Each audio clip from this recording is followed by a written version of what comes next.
Queridos, hoje eu quero continuar e ao mesmo tempo encerrar, a nossa minissérie, já que é uma série de apenas 2 mensagens, que tem como título A Segurança nos Braços do Pai. Hoje nós vamos ver a parte 2, A Segurança nos Braços do Pai. Quando eu falo de segurança aqui, é no sentido, estamos falando a respeito da salvação, de você estar seguro de que você tem vida eterna. Nessa minissérie, de 2 mensagens, nós estamos falando sobre 2 temas relacionados à salvação. Estamos falando sobre a certeza da salvação e sobre a segurança da salvação. São 2 coisas diferentes. Na questão certeza da salvação será que eu estou realmente salvo? E a segurança será que eu perco a salvação depois de estar salvo? Então são essas 2 coisas que nós estamos vendo nessa série: certeza e segurança da salvação. Então, na questão da certeza da salvação, nós respondemos a essa pergunta domingo passado: eu estou realmente salvo? Se Jesus voltasse agora, ou se eu morresse agora, eu iria para o encontro com Cristo ou não? E aí nós aprendemos, domingo passado, que os primeiros cristãos, eles também sofreram com as dúvidas a respeito da certeza da salvação. Mas Deus usou o apóstolo João, escrevendo a sua primeira carta, no capítulo 5, versículo 13, ele diz que escreveu estas coisas, essa carta, para que eles acabassem com essas dúvidas. Olha o que diz aí 1 João, capítulo 5, versículo 13. Eu escrevo estas coisas a vocês que creem no Filho de Deus, para que vocês saibam que têm a vida eterna. Então, para quem que João está escrevendo? Para os incrédulos? Para os descrentes? Não. João está escrevendo para os crentes, para os discípulos. Diz: eu escrevo para vocês que creem no Filho de Deus. E por que João está escrevendo? Para quê que ele está escrevendo? Ele diz: para que vocês saibam que tem a vida eterna. Então é evidente que haviam pessoas que criam no Filho de Deus, mas tinham dúvida a respeito da sua salvação. E Deus quer que os seus filhos tenham certeza da vida eterna, tenham certeza da salvação. Na questão da segurança da salvação, nós começamos a responder domingo passado a seguinte pergunta, essa já tem na tela: posso perder a salvação? Ok, eu já entendi, eu criei em Jesus Cristo, eu invoquei o nome do Senhor, eu confessei com minha boca e criei com meu coração que Jesus é o Senhor e Deus o ressuscitou dentre os mortos, como diz Romanos 10, 9 a 13, e lá diz que se eu fizer isso, serei salvo, e eu fiz, eu sei que estou salvo, mas eu posso perder esta salvação? E aí nós fizemos algumas perguntas a respeito disso, e foi: se Jesus voltar no arrebatamento da igreja, se Jesus voltar na hora em que você estiver cometendo um pecado, ou se você morrer na hora em que você estiver cometendo um pecado, ou logo depois de cometer o pecado, a questão é: você perde a salvação ou você continua salvo? E aí muita gente treme na base. Agora eu fiquei em dúvida. Eu tinha certeza da salvação, mas espera aí, e se eu estiver pecando na hora que eu morrer? Qual a probabilidade de você estar pecando quando você morreu, quando Jesus voltar, ou Jesus voltar ou você morrer logo depois de você cometer um pecado? A probabilidade, eu digo a você, é muito, muito grande. Porque nós pecamos o tempo todo. Mas se você teve dúvida a respeito da sua segurança na salvação, está faltando esclarecimento da palavra de Deus para você. E aí nós vimos que existem dois extremos quando a questão é a segurança da salvação. Digamos assim, dois grupos dentro da igreja de pensamentos, de crenças extremas a respeito da segurança da salvação. Existe o primeiro extremo, o primeiro grupo, que acredita que nós perdemos a salvação a todo momento. Perdemos e ganhamos o tempo todo. Quando nós pecamos, perdemos a salvação. Aí quando pedimos perdão, ganhamos a salvação de novo. Quando erramos, perdemos a salvação. Quando acertamos, ganhamos de novo. Tem gente, muita gente, talvez a maioria, é um grupo muito grande dentro da igreja que acredita que a salvação é algo assim muito frágil, que nós perdemos o tempo todo e ganhamos o tempo todo e perdemos a cada pecado cometido. E esse é um extremo que deve ser evitado, e eu falei bastante sobre isso domingo passado. Se você não estava domingo passado, vai lá no nosso canal no YouTube, na Ibavim, e assiste a mensagem 1. O outro extremo é o grupo que acredita que alguém que foi salvo, jamais, em hipótese alguma, pode deixar de ser salvo. Nem mesmo que ele queira abandonar Cristo, isso pode acontecer. Porque eles dizem, se você quiser abandonar Cristo, é porque você nunca foi salvo. Então é o outro extremo. Um extremo acha que você perde a salvação a qualquer minuto, a qualquer hora, por qualquer erro. E o outro extremo acha que você jamais poderá deixar de ser salvo se uma vez você esteve salvo. E eu estou dizendo, já estou antecipando que os dois são extremos. Existe aqui uma verdade entre esses dois extremos. Domingo passado nós vimos sobre esse primeiro extremo, né?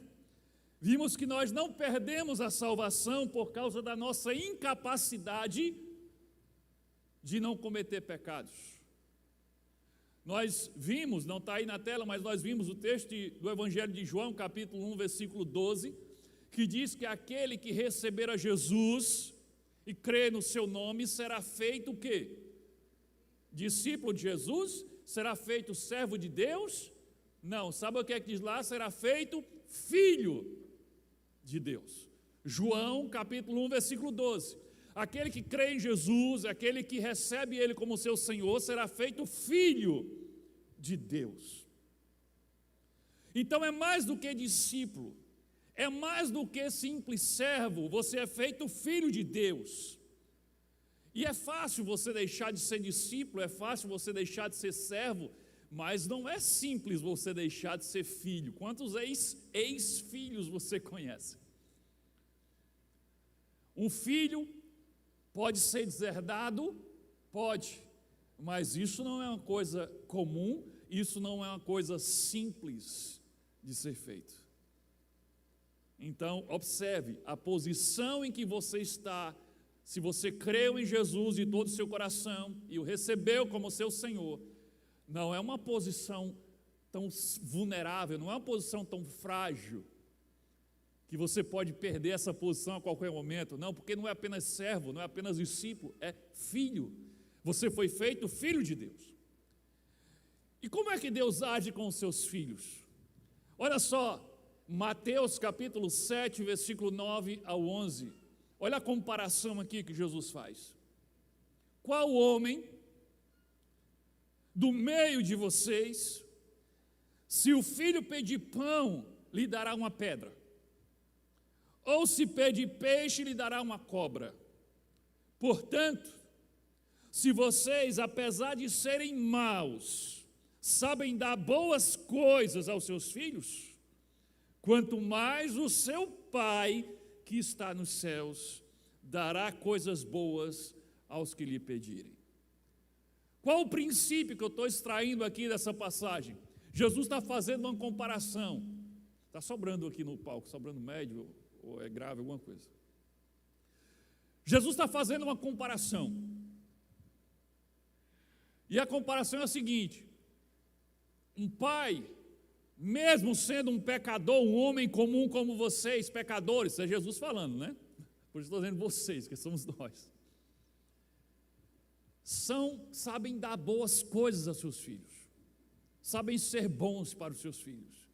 Ele diz: se vocês que são maus sabem ser bons para os seus filhos, quanto mais o vosso Pai Celestial. Então o princípio aqui é o seguinte: se somos maus e não somos capazes de fazer algo ruim aos nossos filhos, quanto mais Deus, que é bom. E eu lembro que eu perguntei semana passada, domingo passado: nós deserdamos os nossos filhos por qualquer motivo? Quantos pais você conhece que já deserdaram um filho? Provavelmente você não conhece nenhum, ou talvez raramente você conheça um caso. Mas a maioria de vocês não conhece nenhum caso pessoal de um pai que deserdou o seu filho. Disse: se você não é mais meu filho, você não tem mais direito à minha herança, vai embora, eu não quero mais nada com você. Quem é o pai que deserda o filho a cada desobediência que ele comete? A cada erro que ele comete um erro e diz: não é meu filho não, vai-se embora. Aí o menino se arrepende e diz: pronto, venha para casa, você é meu filho de novo. Nós que somos maus não fazemos isso. O que te leva a pensar que Deus, sendo bom, faz isso com os filhos dele? Os filhos deles cometem um pecado, cometem um erro, uma desobediência, e diz: não é mais meu filho não, pode ir embora. Aí se arrepende, vai ir embora de novo, que você é meu filho agora. É claro que isso não acontece dessa forma. Se nós somos maus, não deserdamos nossos filhos a cada erro cometido, a cada desobediência, como Deus, que é bom e perfeito, poderia fazer isso com os filhos dele? Será que Deus seria um pai menos amoroso do que nós, pecadores? A resposta é não, obviamente não. Então, resumindo o que nós aprendemos até aqui sobre a segurança da salvação, é que nenhuma pessoa, presta atenção, nenhuma pessoa que ama a Deus e que é verdadeiramente discípulo de Jesus, ou seja, foi feito filho de Deus por causa da fé em Cristo, nenhuma pessoa nessas condições perderá a salvação por não conseguir ser perfeito. Não perderá a salvação porque não conseguiu viver sem cometer pecado. Não perderá a salvação porque tropeçou e fraquejou ao longo da vida e pecou. Ninguém que ama a Deus, que crê em Jesus, que foi feito filho de Deus por meio de Cristo, perderá a salvação por causa disso. Porém, essa segurança da salvação não é uma autorização para pecarmos livremente. Não é e nunca foi. Nós aprendemos também que, ao ouvir sobre a segurança que há na salvação em Cristo, se ao ouvir sobre a segurança da salvação você se sentiu inclinado, desejoso de pecar deliberadamente porque eu estou seguro, isso é um sinal evidente de que você não ama a Deus e de que você não é discípulo de Jesus.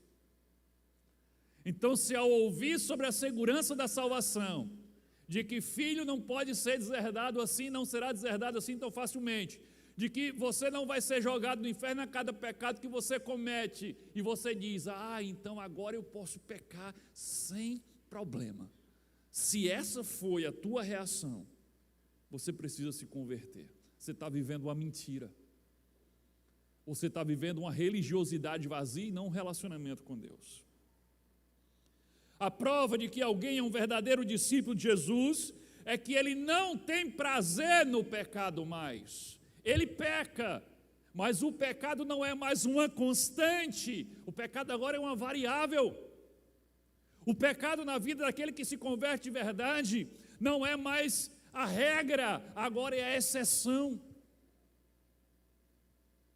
A diferença do crente verdadeiro para o que não é crente, crente no sentido de discípulo de Jesus, salvo em Cristo, a diferença entre os dois não é que um peca e o outro não peca, não.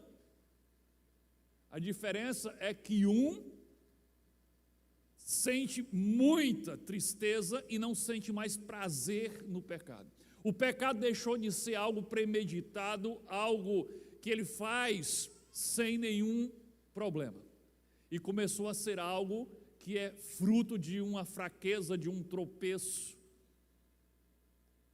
e não mais de um planejamento. Uma ovelha, que é assim que Jesus chama os seus discípulos, uma ovelha pode eventualmente tropeçar e cair numa poça de lama. Mas a poça de lama não é o lugar onde a ovelha se sente bem. Não é um lugar onde a ovelha quer permanecer. Entenda a poça de lama aqui como o pecado.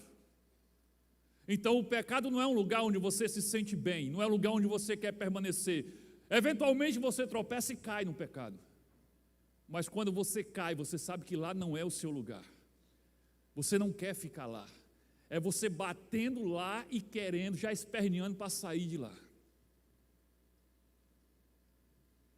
É isso que diferencia os que são salvos de verdade daqueles que estão vivendo uma mentira, enganando a si mesmos. Então, ok, eu entendi que nada nem ninguém pode me arrancar das mãos do Pai. Nós vimos aqui que o Pai do céu, Ele segura forte a nossa mão e ninguém pode nos arrancar dele. Jesus diz, ninguém pode arrancá-los das mãos do Pai. Isso é verdade.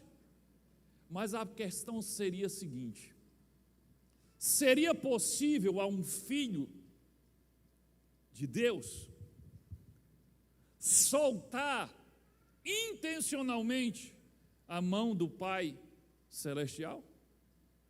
Veja, o que a Bíblia diz é: ninguém pode arrancar você das mãos do Pai. Mas a pergunta agora, o que eu quero pensar a partir de agora com você é: poderia um filho intencionalmente largar, soltar a mão do Pai? A pergunta é a seguinte, coloca aí na tela: seria possível que alguém que conheceu a Cristo voluntariamente escolhesse abandonar a fé e jogar fora a sua salvação? Essa é a pergunta que vamos responder hoje. Seria possível que alguém que conheceu de verdade a Cristo, está salvo, voluntariamente decida abandonar a fé e jogar fora a sua salvação, como diz nos termos teológicos, cair da graça? Aquele extremo que eu falei lá diz que não pode. Se você for para o inferno é porque você nunca teve salvo. Mas será que essa é a verdade sobre a segurança da salvação? O que eu digo é que a mão firme do Pai é para segurar o filho que, embora o amando de verdade, desejando obedecê-lo e agradá-lo, tropeça, escorrega, fraqueja pelo caminho e cai. Aí a mão firme do Pai o segura, e o ergue, e o levanta, porque esse filho o ama, esse filho deseja de todo o coração obedecê-lo, mas ele não consegue porque ele é fraco, miserável e pecador.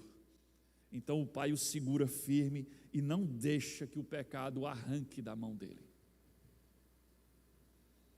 Mas a mão do Pai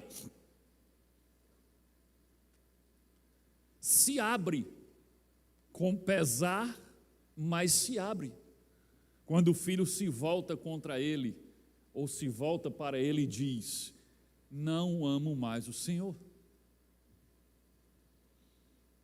Não quero mais continuar caminhando com o Senhor. Não quero mais te obedecer. Não acredito mais na tua palavra. Não quero mais ser chamado de teu filho.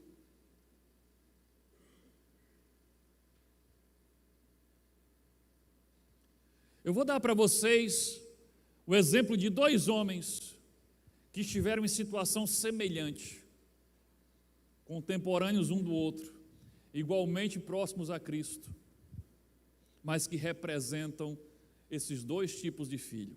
Aquele filho que ama o pai, que deseja ardentemente obedecer e ser fiel, mas não consegue porque é um miserável pecador e tropeça, e o pai segura firme e ergue ele e levanta ele a cada vez que ele cai, e ninguém arranca da mão do pai. E o outro filho, aquele que não ama mais o pai, que se volta contra o pai e diz: eu não quero mais ser chamado teu filho, nem quero mais caminhar com o Senhor, nem me importo mais com a tua palavra. E aí ele solta a mão do pai e o pai deixa ele ir. Estou falando de Pedro e de Judas.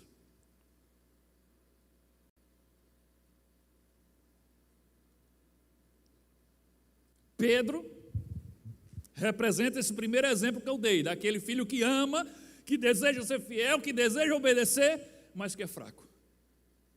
Eu sou assim, acredito que você também é assim. Então Pedro representa o primeiro exemplo do filho, que ama o pai, que quer obedecê-lo, mas mete os pés pelas mãos e cai no chão, por causa da sua fraqueza. Presta atenção. Pouco tempo antes de Jesus ser crucificado, qual era a intenção e a decisão do coração de Pedro em relação a Jesus? Vou pegar o mesmo momento aqui dos dois. O momento é pouco antes de Jesus ser preso e levado para ser crucificado. Qual era a decisão do coração de Pedro em relação a Jesus? A decisão de Pedro era: Senhor, eu nunca te abandonarei. Irei com o Senhor até a morte. Lucas 22, 33. Mas Pedro replicou: Senhor, estou pronto a ir contigo, tanto para a prisão quanto para a morte. Ô caba macho. Só que não. Mas o que eu estou querendo dizer aqui é que essa era a decisão do coração de Pedro. Essa era a intenção do coração de Pedro, ser fiel até a morte com Jesus. Ele amava Jesus. E ele queria ficar com Jesus até a morte, se preciso fosse. Então vejam, Pedro tinha a intenção de trair Jesus? Não. Qual era a intenção de Pedro? Ser fiel até a morte. Nós sabemos o final da história. Nós sabemos que logo depois dele fazer essa promessa, dele expressar a sua intenção e a decisão do seu coração, ele fracassou vergonhosamente em cumprir isso. E aí ele traiu Jesus, negando ele 3 vezes, ele fugiu, ele se escondeu. A gente sabe de tudo isso. Mas o pai não largou a mão de Pedro. Pedro foi lá no fundo do poço, Pedro foi na vergonha, Pedro chorou amargamente, depois que os olhos dele fitaram os olhos de Cristo, depois dele negar a Jesus 3 vezes, ele caiu em pranto. Ele sabia que tinha negado a Jesus, mesmo depois de prometer que jamais faria isso. Ele tropeça e cai com a cara na lama. Mas o pai solta a mão dele? Não solta. Por quê? Porque Pedro amava Jesus. E Pedro queria obedecer. E Pedro queria ser fiel até a morte, mas não conseguia, porque era um miserável pecador como eu e você. E o pai segura lá e ergue ele. Você lembra da conversa de Jesus com ele? Depois de Jesus ressuscitado, Jesus assa um peixinho para Pedro lá na beira do mar, na beira da praia, e Jesus diz: tu me amas, Pedro? Eu te amo, Senhor. Pedro, tu me amas? Eu te amo, Senhor. Pedro, tu me amas? Senhor, tu sabe que te amo. Para cada negação, Jesus deu a oportunidade a ele de fazer uma afirmação do amor. E Pedro é restaurado. Jesus diz, então vai e apacenta as minhas ovelhas. E Jesus faz de Pedro o maior líder que a igreja já viu.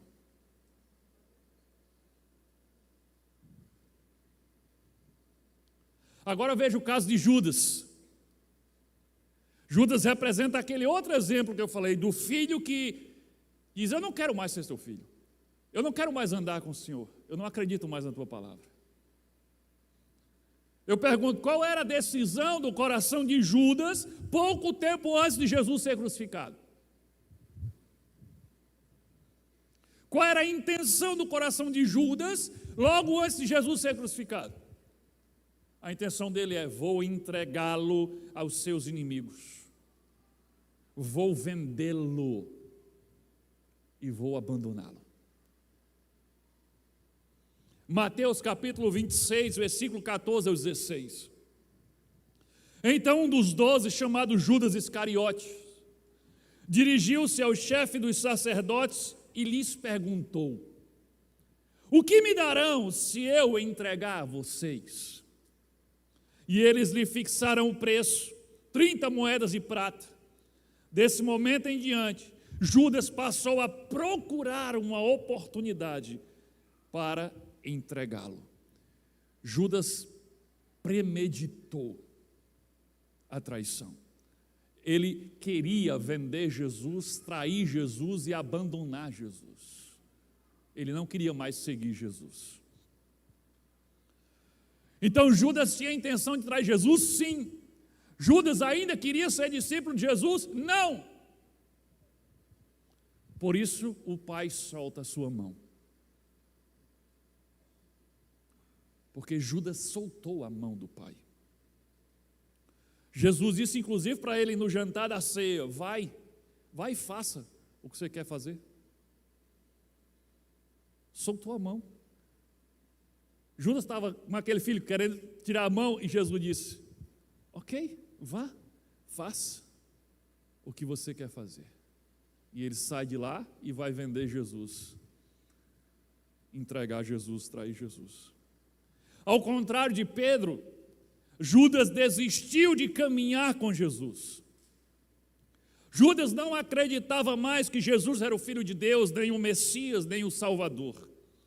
Então ele decide abandonar Jesus, ele decide trair Jesus, ele decide vender Jesus por 30 moedas de prata. E depois o mesmo Satanás que o dominou para levá-lo a trair Jesus, o perturba de tal forma com culpa e remorso, que o leva a tirar a própria vida e se perder eternamente.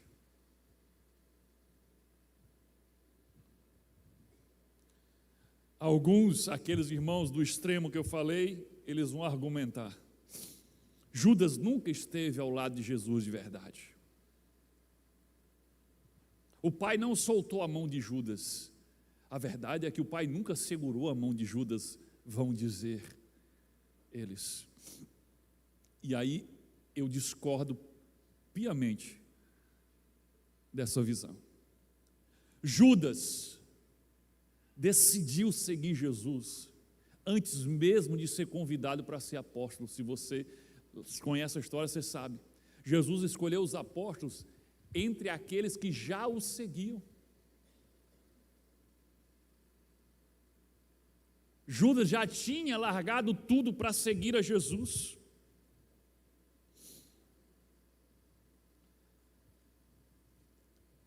Queridos, e ele fez isso por mais de 3 anos da vida dele. E por algum tempo, Judas esteve mais comprometido com Jesus do que a maioria de nós um dia esteve. Alguém diz, Judas nunca esteve comprometido de verdade com Cristo. Eu vejo que Judas, durante muito tempo, esteve mais comprometido com Cristo do que a maioria de nós um dia esteve. Ele largou tudo para seguir Jesus. O problema é que em algum momento ele deu lugar ao diabo. E o diabo dominou o coração dele. e fez ele se voltar contra o seu Salvador. Entenda, soltar a mão do Pai não é quando você fraqueja e peca. Você diz, meu Deus, será que eu soltei a mão do Pai? Deixa eu esclarecer uma coisa para você. Soltar a mão do Pai não é quando você fraqueja e peca. Soltar a mão do Pai não é quando você fraqueja e mente, ou quando você fraqueja e cobiça a mulher que não é a sua, ou quando você fraqueja e fofoca, ou quando você fraqueja e acessa pornografia lá no seu computador, no seu celular. Isso não é soltar a mão de Deus. Isso é pecar. Isso é tropeçar. Mas isso não é soltar a mão de Deus. Eu pergunto para você que é discípulo de Jesus, qual é a intenção do seu coração logo antes de pecar? É uma intenção semelhante à de Pedro ou é uma intenção semelhante à de Judas? Qual é a intenção do seu coração? Olhe para dentro de você. O que você pensa? Ou o que você pensava antes de fraquejar e cair em pecado? Você dizia no seu coração, eu não ligo para o que Deus diz, eu não ligo para o que Deus pensa, eu não ligo para o que Deus quer, a verdade é que eu não quero mais nem andar com Ele, nem me importa sobre a palavra dEle, nem o que Ele quer de mim. Era isso que você pensava? Era isso que estava no seu coração, na sua mente antes de você pecar?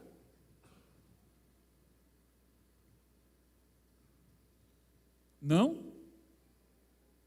Se você é discípulo de Jesus de verdade, provavelmente não era isso que estava na sua mente.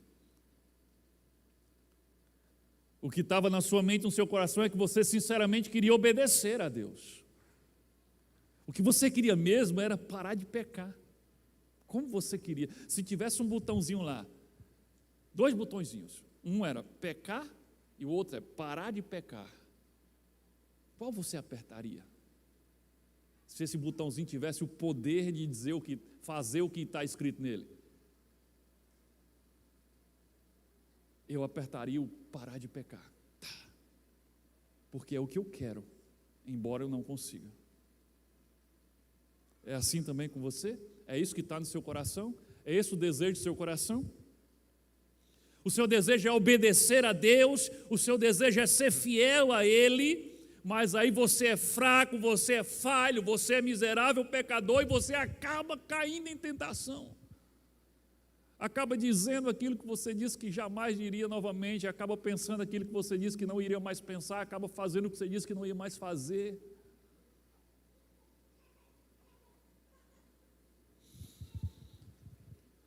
E logo depois que peca, o que é que acontece com você? Você é tomado pela vergonha, pela tristeza, e o que é que você faz? Aí você se joga aos pés do Senhor, pedindo a Ele misericórdia e perdão. É assim que acontece com você?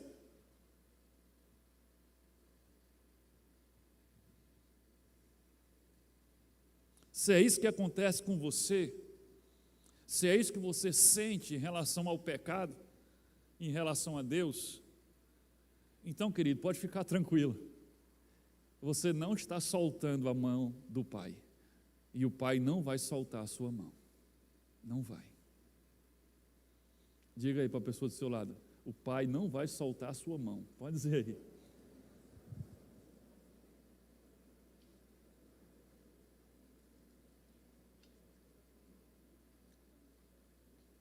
Soltar a mão do Pai é quando você comete o pecado da rebelião. Atente para isso. Soltar a mão do Pai é quando você comete o pecado da rebelião. Rebelião é quando você se volta contra Deus e você o rejeita. É diferente do pecado da desobediência que a gente comete a todo tempo. Então, soltar a mão é rebelião e não simplesmente desobediência. A desobediência é quando os filhos falham em obedecer ao pai. É quando a sua carne vence o seu espírito, porque você não alimentou o seu espírito, alimentou a sua carne, por vez sua carne acaba vencendo o seu espírito. E você acaba fazendo o pecado que você não queria fazer, mas terminou fazendo. O apóstolo Paulo nos fala sobre isso.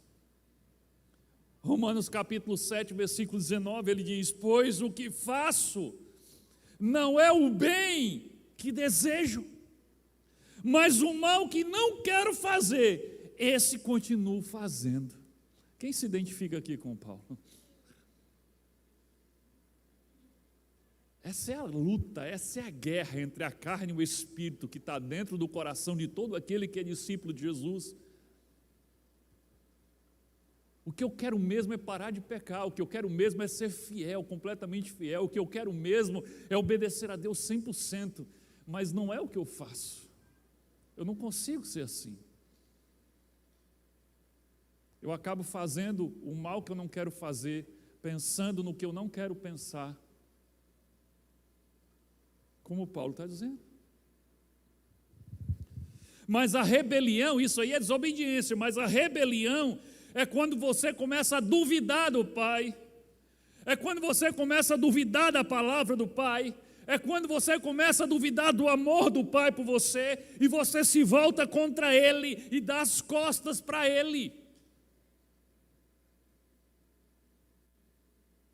O que é que vai ser o gatilho para a tua rebelião? Não sei.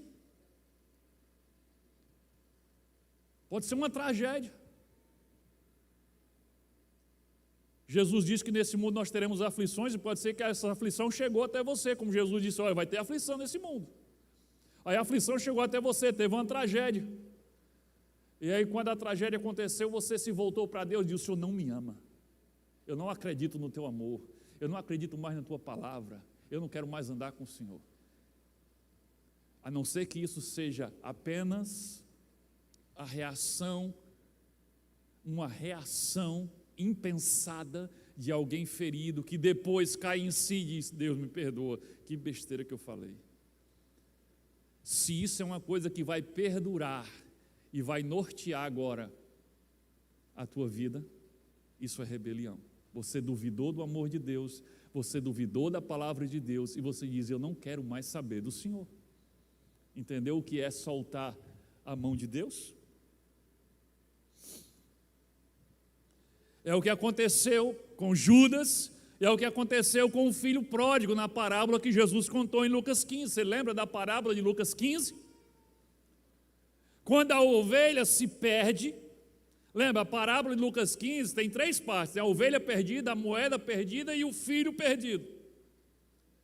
Na primeira parte, quando a ovelha se perde, o que é que o pastor faz? O pastor vai à procura dela até achar, coloca ela nos ombros e traz de volta para casa. A ovelha não vai ficar perdida, o pastor não perde ela. Lucas 15, versículo 4 ao versículo 6, sendo que apenas a parte A do versículo 6. Qual de vocês que possuindo 100 ovelhas e perdendo uma, não deixa as 99 no campo e vai atrás da ovelha perdida, até encontrá-la? E quando a encontra, coloca alegremente sobre os ombros e vai para casa. Jesus estava dizendo que Deus faz assim. Ele não tem que arranque a ovelha da mão dele. Ela caiu num buraco, ela caiu na lama, foi mordida por cobra, ela está lá, ele vai lá e traz ela de volta. Porque a ovelha não decidiu ir embora. Ela não se rebelou contra o pastor.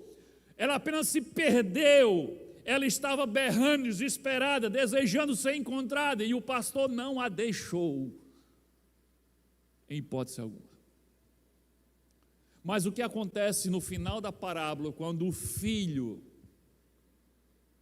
deliberadamente se volta contra o pai e diz: pai, eu não quero mais ser teu filho, eu quero que você me dê a minha herança, porque eu vou viver longe do Senhor.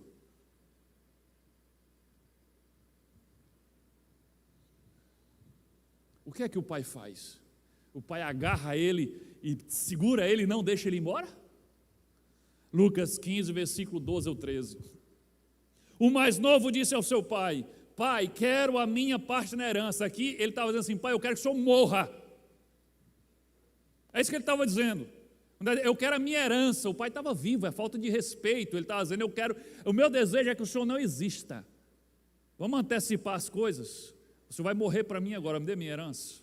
É isso que o filho estava dizendo para o pai. Assim, ele repartiu sua propriedade, o pai repartiu sua propriedade entre eles, entre os dois filhos. Não muito tempo depois, o filho mais novo reuniu tudo o que tinha e foi para uma região distante, ele foi viver longe do pai. E lá desperdiçou os seus bens vivendo irresponsavelmente. Quando o filho age em rebelião contra o pai e decide abandoná-lo e viver longe dele, o que é que o pai faz? O pai com pesar. Mas o pai solta a mão dele e deixa ele ir. Você viu o pai correndo atrás do filho? Você só vai ver o pai indo na direção do filho no final da parábola, quando o filho volta, arrependido. Enquanto isso não acontece, o pai deixa ele. Ok, você quer ir? Eu não quero mais ser teu filho. Liberou ele.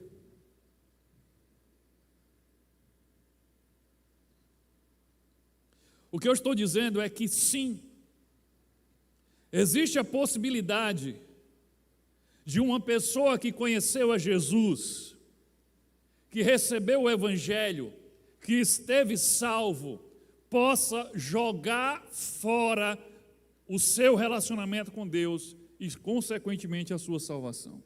Ninguém pode arrancar você das mãos do Pai, mas você pode soltá-la voluntariamente, deliberadamente, se você quiser. Existem muitas passagens bíblicas que falam dessa possibilidade de alguém estar salvo, mas jogar fora a sua salvação, que é diferente de perder a salvação naquele contexto que eu já expliquei, que ninguém perde a salvação quando comete um deslize, um pecado. Mas é possível alguém estar salvo e se rebelar contra Deus e jogar fora a sua salvação. 1 Timóteo capítulo 4, versículo 1. O Espírito diz claramente que nos últimos tempos, é o nosso tempo, alguns abandonarão a fé e seguirão espíritos enganadores e doutrinas de demônios. Veja, aqui está dizendo que nos últimos tempos, alguns abandonarão a fé. Aí, os irmãos que não acreditam nisso, naquele outro extremo, eles dizem, mas aqui, essas pessoas nunca tiveram fé de verdade. Eu digo, eu não consigo entender assim, porque como é que alguém pode abandonar a fé se nunca teve fé? É a mesma coisa assim, eu vou me divorciar se eu nunca fui casado, como é possível? Como é que eu posso abandonar uma coisa que eu nunca tive?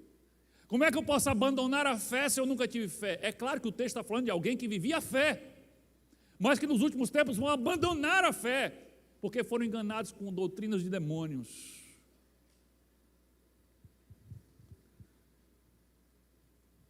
Será que Paulo estava equivocado aqui? Ninguém realmente pode abandonar a fé de verdade, e Paulo está dizendo que iriam abandonar a fé? Eu acredito que não. Em versões mais tradicionais, esse texto diz assim, e nos últimos dias, alguns apostatarão da fé. A palavra aí é apostatar, que vem de apostasia. Esse abandonar a fé, é apostatar da fé. E o que é apostasia? O apostasia é um pecado de rebelião. É alguém que conhecia a verdade, cria em Jesus Cristo e decide abandonar a fé e se voltar contra Deus e contra a sua palavra. Olha o significado da palavra grega apostasia. Apostasia significa rebelião, partir, ir embora, mudar de posição. E Paulo está dizendo, nos últimos tempos, muitos cometerão apostasia. Muitos apostatarão da fé, ou seja, cometerão a rebelião, vão partir, vão ir embora. Você só pode ir embora se você está. Você só pode mudar de posição se você estava na outra posição.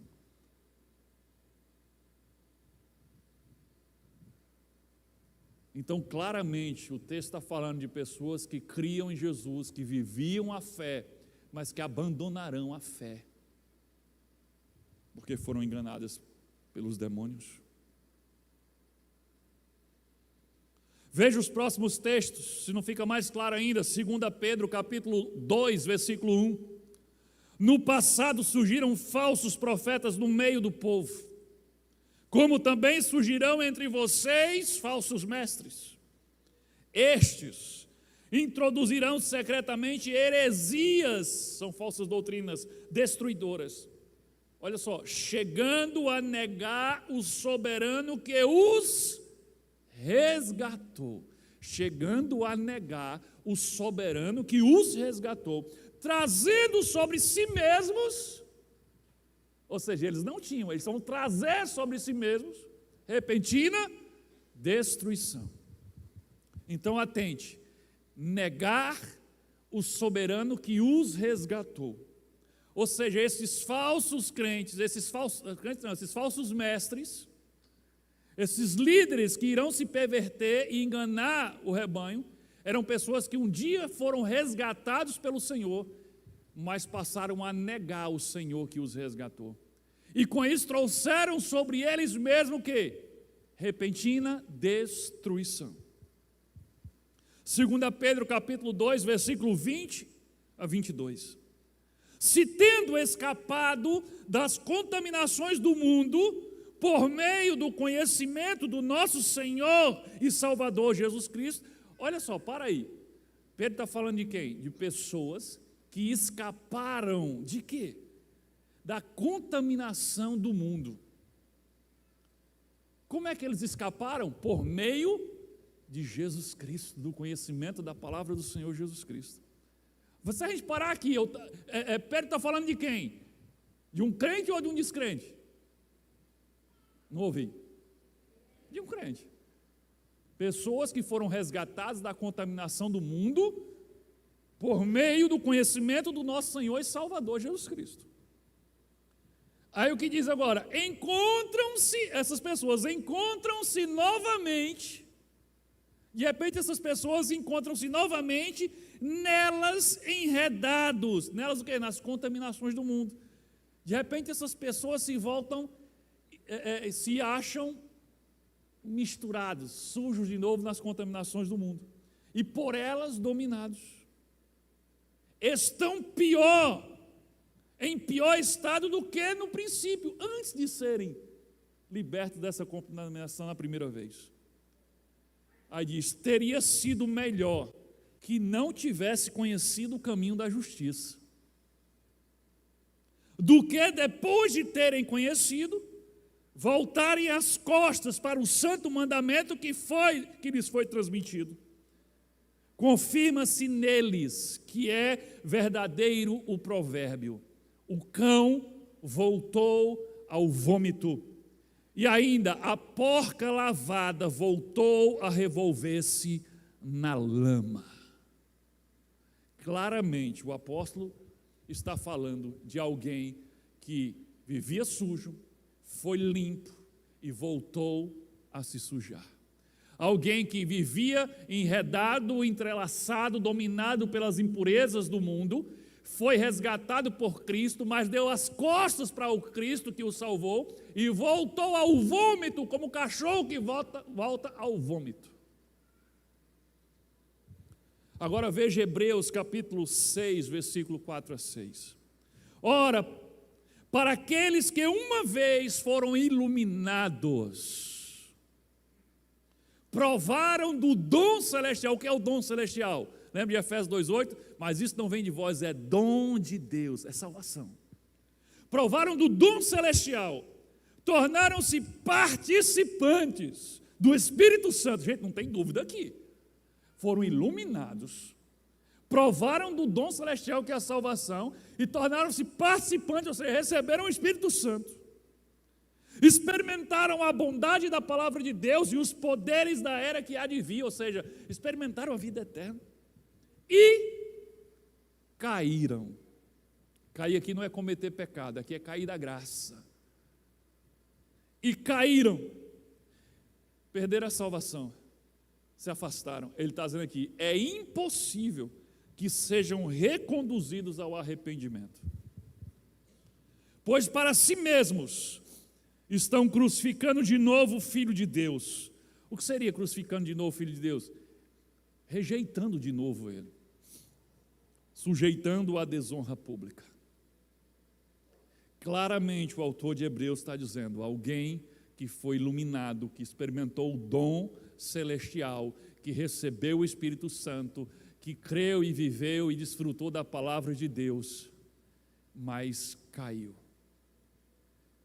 Não pode ser reconduzido ao arrependimento, porque essa pessoa intencionalmente voltou a negar a Jesus, a rejeitar a Jesus, depois de ter estado com Jesus. Existe alguma dúvida que esse texto está falando de alguém que estava salvo e perdeu a salvação? Para mim não. Agora veja, a apostasia, a rebelião contra Deus, o voltar-se contra Deus, o soltar a mão do Pai, não é um desânimo espiritual. Sabe, não é um esfriamento temporário que a maioria, todos os crentes têm. Apostasia é um pecado de rebelião, por isso que é impossível eles serem reconduzidos ao arrependimento, porque eles se voltaram contra Deus. Eles estão em rebelião contra Deus, eles viraram as costas para Deus, agora eles odeiam a Deus. E eles estão num estado pior do que no início, como no texto anterior. Pior do que o início. Porque antes de conhecer a verdade, eles ainda estavam abertos para ouvir a verdade que eles não conheciam. Mas agora que eles conheceram, e eles viveram, e eles saíram, eles não deixam mais nem ninguém falar. Sabe por quê? Ele vai dizer, daí eu já saí. Isso aí eu sei tudinho. Essa Bíblia eu já li não sei quantas vezes, sei mais do que você. Ele chega num estágio de rebelião e de arrogância que ele não pode mais ser reconduzido ao arrependimento, porque ele não quer. Ele não dá espaço. Então a apostasia é um pecado de rebelião, é o endurecimento completo do coração, é a cauterização da sua mente, é o ato de virar as costas para Deus. Então entenda, os períodos de esfriamento na vida espiritual são perigosos. Não porque significa que você perdeu a salvação e soltou a mão de Deus, não. Mas justamente porque se esses esfriamentos temporários não forem tratados, mais à frente eles podem evoluir e levar a um afastamento total da fé, uma rebelião contra Deus. Ninguém foi dormir amando a Deus e acordou em rebelião contra Deus. Judas não foi dormir amando Jesus e acordou dizendo, eu quero vender por 30 moedas de prata. Não. Jesus diz, você deixou o diabo dominar seu coração. O diabo começou de pouquinho. Quem sabe a história de Judas sabe disso. Ele começou deixando a ganância fazer com que ele roubasse a bolsa das ofertas dos discípulos. João revela isso depois. Até o momento que a ganância tomou tal forma o coração dele que ele vendeu o próprio Salvador dele em troca de moedas. Então o esfriamento da fé não é apostasia, mas cuidado. Quanto mais distante você for ficando, mais frio você for ficando, mais vulnerável você está ficando, mais espaço você está dando para que o diabo domine o seu coração. E quem sabe, talvez, você se rebele contra Deus.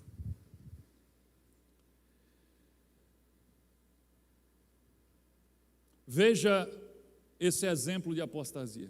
Mateus capítulo 12, versículo 31 ao 32. Esse é um dos textos mais polêmicos da Bíblia.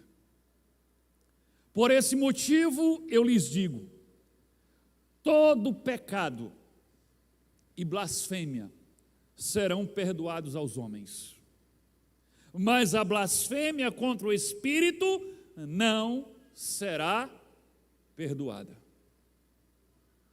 Todo aquele que disser uma palavra contra o Filho do Homem será perdoado, mas quem falar contra o Espírito Santo não será perdoado, nem nesta era, nem na era que há de vir.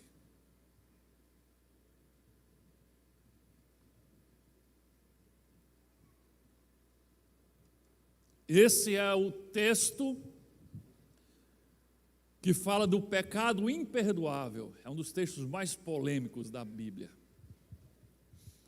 E tem muito crente que não gosta nem de ler esse texto, porque eles ficam apavorados. Meu Deus, será que eu fiz isso? Será que eu já cometi blasfêmia contra o Espírito Santo? Eu estou frito.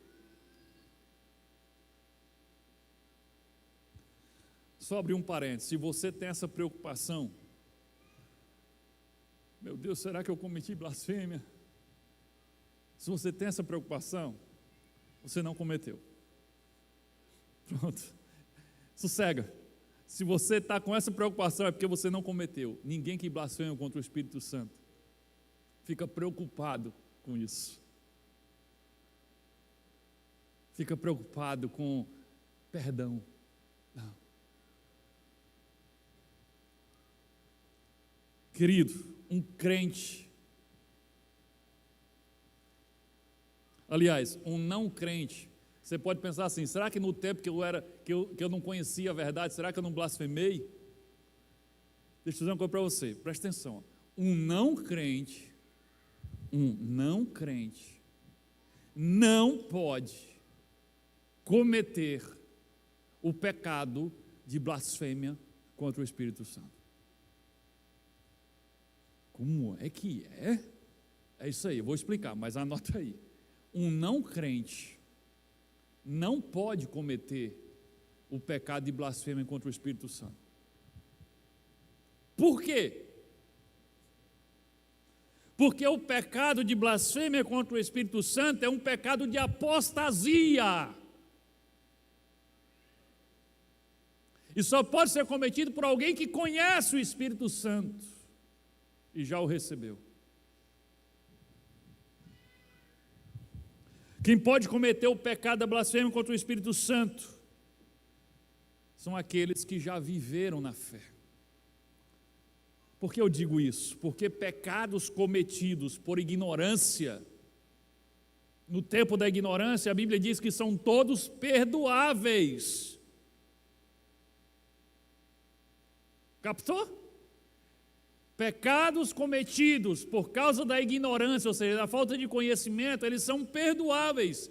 E um não crente, se ele disser algo contra o Espírito Santo, é fruto de quê? Da ignorância dele, da falta de conhecimento da verdade. E todo pecado que é fruto da ignorância é perdoável. Logo, o não crente não pode cometer um pecado imperdoável, porque ele está no tempo da ignorância. Olha só o que diz Lucas 23, 34. Jesus disse: Pai, lá na cruz, ele diz: Pai, olhando lá para aquele monte de malfeitor, olhando para os algozes, para os soldados, e ele diz: Pai, perdoa. Qual era o argumento? Porque eles não sabem o que fazem. O argumento de Jesus é: perdoa eles, Pai, porque eles não sabem, eles são ignorantes. Eles não sabem o que estão fazendo. Eles nem sabem que eu sou teu filho. Eles não entenderam a verdade. Estão na ignorância. Então perdoa eles. O apóstolo Paulo confessa que antes de conhecer a Cristo, ele foi blasfemo. E mesmo assim, depois foi perdoado quando conheceu a Cristo. 1 Timóteo capítulo 1, versículo 13. Olha o que Paulo diz: a mim, que anteriormente fui blasfemo, perseguidor e insolente, mas alcancei misericórdia, porque o fiz Por que é que ele fez blasfêmia? Fiz por ignorância e na minha incredulidade. Então, por que é que eu alcancei misericórdia e perdão? Porque eu fiz tudo isso, a blasfêmia, por causa de ignorância. Então, se é na ignorância, o pecado é perdoável. Não existe pecado imperdoável no tempo da ignorância. Então, se você prestar bem atenção, quem comete o pecado da blasfêmia contra o Espírito Santo, que Jesus fala lá em Mateus 12, foram os sacerdotes, os líderes religiosos, os fariseus, pessoas que conheceram a Deus, que conheceram a palavra de Deus, que um dia serviram a Deus, mas que deixaram se contaminar pela arrogância e pela ganância e se desviaram, se voltaram contra Deus. E agora estavam dizendo que Jesus estava expulsando demônio com o poder de Beelzebul, príncipe dos demônios, e não com o poder de Deus. Vejam, eram pessoas que já conheceram a Deus, já serviram a Deus, e agora estavam blasfemando contra o Espírito de Deus. É um pecado de apostasia. Mas, querido, presta atenção, a apostasia não acontece da noite para o dia. Primeiro, você precisa dar lugar ao diabo. Nem diz aqui no Nordeste, você precisa dar cabimento. Depois você entra no esfriamento do amor, no esfriamento da fé, até que esse esfriamento se transforma numa completa rebelião contra Deus e contra a palavra de Deus. É por isso que Paulo nos faz a advertência em Efésios 4, 27, não deem lugar ao diabo. Não dê cabimento ao diabo. E como é que alguém dá lugar ao diabo? Os versículos seguintes, que eu não vou ler aqui, mas depois você pode ler o versículo seguinte desse texto de Efésios 4, 27. Ele vai falar sobre como é que você não dá lugar ao diabo. É não se entregando ao pecado. É continuar atento e lutar contra o pecado.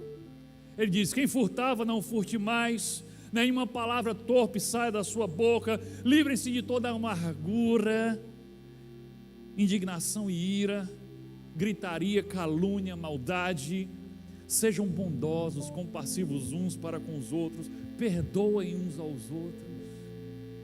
É assim que você evita dar lugar ao diabo. Veja, a prática contínua do pecado leva à cauterização da mente. Se você está ignorando os sinais de alerta e você está constantemente, propositadamente, sem vigiar e caindo, e caindo, e caindo, e caindo, e caindo, e caindo, seja no que for, está caindo em guardar mágoa, está caindo em fofocar, está caindo em desejar o mal do seu irmão, está caindo na imoralidade, e você não cuida, você continua lá, sabe o que vai acontecer? A sua mente vai cauterizando, e você cada vez mais vai se sentindo menos mal com o pecado, se sentindo menos mal, e seu coração vai endurecendo, seu ouvido vai ficando surdo, até que você não escuta mais o Espírito Santo falando com você, e aí você começa a achar que não tem problema, e aí isso vai tomando conta, o diabo vai tomando conta, até que vai chegar o ponto de você duvidar da palavra de Deus, e você duvidar que pecado existe, e você vai chegar ao ponto de se voltar contra Deus. Mas tudo começou lá, quando você ignorou a voz do Espírito Santo, falando isso é errado, isso é pecado, e você ficou dizendo, não é tão ruim assim, tem gente que é pior do que eu, tem gente que faz, foi só uma vezinha, porque também eu estava precisando, eu estava muito cansado, não, porque eu estava estressado, e aí eu me permiti isso. Você está dando lugar, você está dando cabimento ao diabo. Ele dominou o coração de Judas, ele pode dominar o coração de qualquer um de nós, se dermos espaço a ele. Então a prática contínua do pecado, o ignorar a voz do Espírito Santo, vai causar a cauterização da sua mente, isso leva ao esfriamento do seu amor e da sua fé, e vai acabar posicionando você contra Deus. Satanás não entra na vida de uma pessoa sem que ela antes tenha aberto a porta para ele. Ele engana para você abrir a porta. Ele mente para fazer você abrir a porta, mas ele só entra se você abrir a porta. E a forma que a gente abre a porta é o apego ao pecado. Mas sabe, é um pecadinho tão bestinha, é um pecadinho assim, sabe? É aí que ele vai entrar. É por aí que vai se transformar numa porta. Então existe uma certeza e uma segurança para a salvação. Ninguém que ama a Deus de verdade e é discípulo de Jesus pode perder a salvação por não conseguir ser perfeito, por não conseguir ser 100% obediente, por vacilar eventualmente na fé e tropeçar em pecados. Sim. Então é verdade que você não pode perder a sua salvação e que ninguém pode arrancar você das mãos do Pai. Sim, é verdade. Porém, você pode jogar a sua salvação fora com suas próprias mãos por meio da apostasia, da rebelião. Eu encerro dizendo a você: proteja o seu coração e não dê espaço ao diabo para que isso nunca aconteça com você. Amém? Que Deus nos abençoe em nome de Jesus.